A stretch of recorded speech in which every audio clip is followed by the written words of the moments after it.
Hi, Assalamualaikum and a very good morning to all. We are from Group 8. Today, we will present about our research which is about to study the Kuala Lumpur International Airport as a competitive development in Malaysia.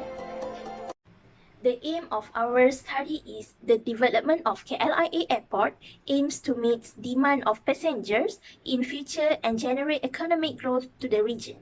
Problem statement. Okay, our problem statement is first, the rapid development of air passenger and the flow of air transport driven by globalization has increased the importance but also the pressure in the global airport facility and planning. Next is KLIA Airport needs competitive developments because of risks and conjunctions, according to Marina Zanes, Allens, and Bojan Best Convicts 2021.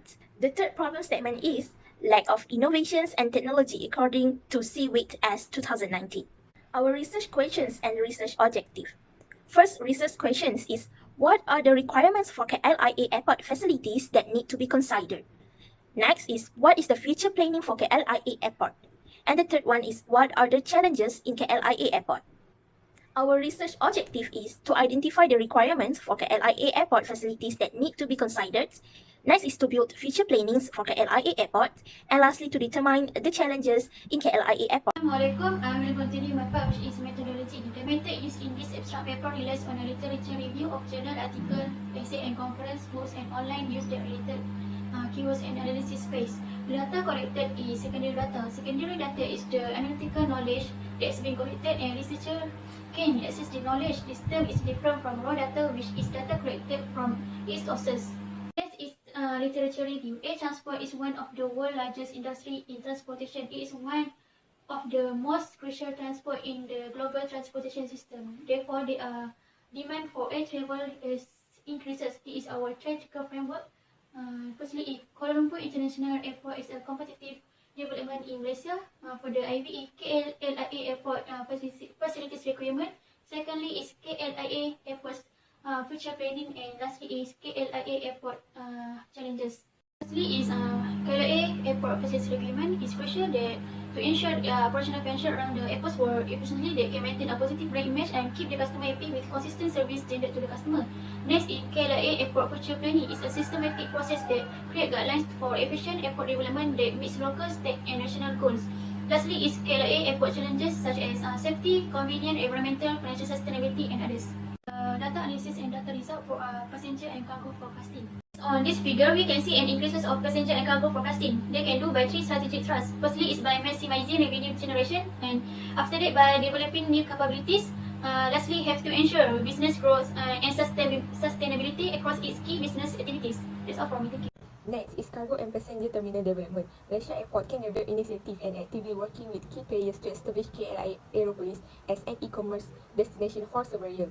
Next, Malaysia Airport can form a strategic partnership with Mara Corporation to deliver human capital solution and handle any difficulties faced by KLIA Aeropolis future tenants. For site development and surface access management, number one, KLIA can connect with a modern road infrastructure coach service. As a result, coach service are one of the most popular modes of transportation to and from the airport.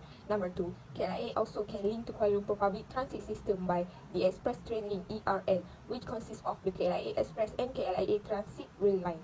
Number three, KLIA can improve private transit option to reduce congestion at the arrival level of the KLIA main terminal building. Number four, Airport Party also can provide landside connectivity to the passengers between two terminals via a free shuttle service. For airport revenue management and entrepreneurship or commercial, Airport Party can replace baggage handling system (BHS). Other than that, they also can increase service standard by combining with the Airport 4.0 plan, which will use a digitalized airport environment to improve operational efficiency and passenger experience. Urban and rural logistics and transport management. First, prioritizing regional connectivity for new highways. To achieve a balanced economic development, highway development will be focused at rural and urban connectivity. Secondly is deploying roads and public transport to increase rural and rural-urban connectivity. Rural roads linking the main road networks will continue to be given focus. These roads provide access to basic social amenities such as health, education, and other public services. Third point is optimizing transport planning. The transit-oriented development (TOD) concept will be promoted to optimize land use and public transport infrastructure planning. Airport community development. The strategy of communication between airports and local community. First, the necessity of community engagement. Okay. KLIA aim to create opportunities for local residents to enjoy their local airport to make the most of the economic benefits, such as training programs and the creation of jobs for local people. Secondly, is about preparing for the connected community. Social media will play a key role in not only the airport organisation, but also how people respond to events relating to operations. The important role of KLIA Community Airport. We are list some reasons why community airports are vital in any town or city. First, it boosts economic activity. Second, there's no air traffic congestion. Third, it accommodates fast delivery of services and relief. Fourth, it stimulates tourism. In conclusion, during the plan period, emphasis will be given to improving intermodal connectivity, accessibility and capacity of the transportation infrastructure, as well as integrated planning and strengthening of the regulatory framework.